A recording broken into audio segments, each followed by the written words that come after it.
decent guy as far as pigs went. He treated me with respect, hadn't tried to bash my head into anything, and even brought me a donut before leading me upstairs to court. He didn't get a chance to answer because the bailiff made a show of telling me to shut up. Arrogant prick wasn't good enough to even be a cop, but he sure acted like one. I'd dealt with him before. My eyes returned to the girl. She sat, patient and attentive, waiting her turn. Once or twice, she looked at the clock. Only a slight twitch of her lips indicated her annoyance.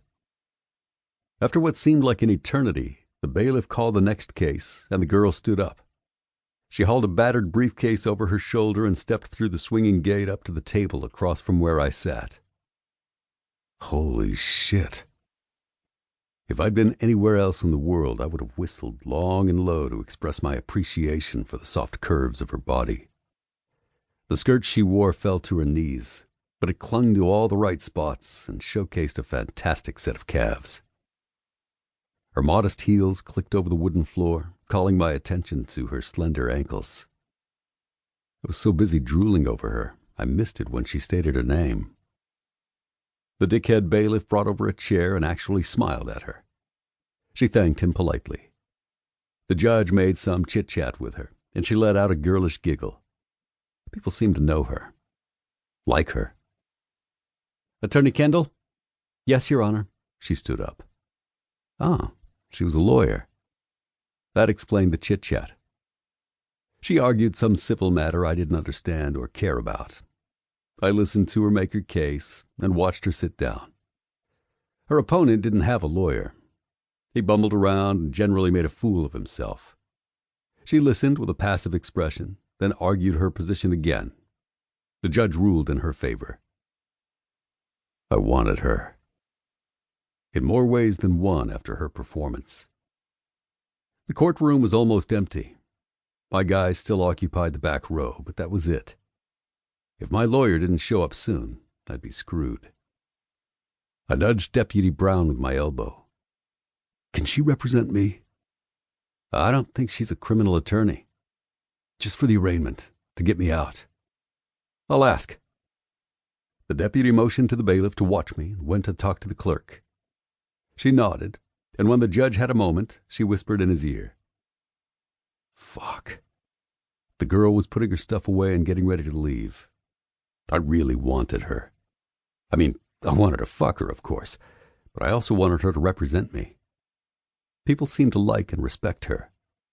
I'd been in and out of the criminal justice system long enough to know getting out of trouble was sometimes less about what you knew and more about who you knew.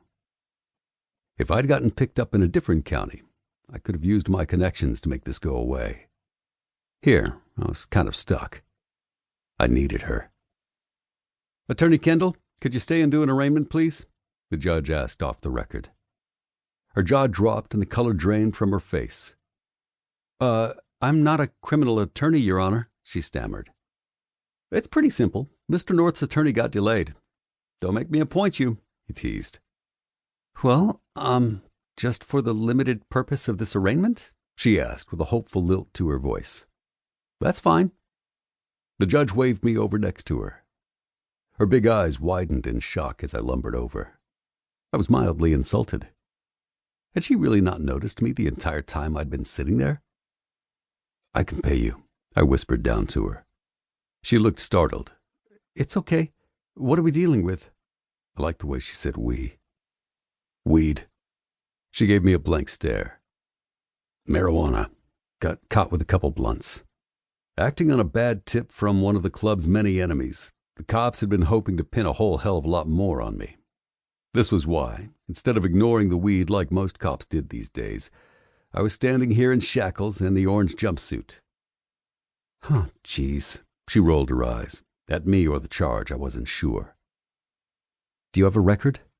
"About a mile long." That stopped her.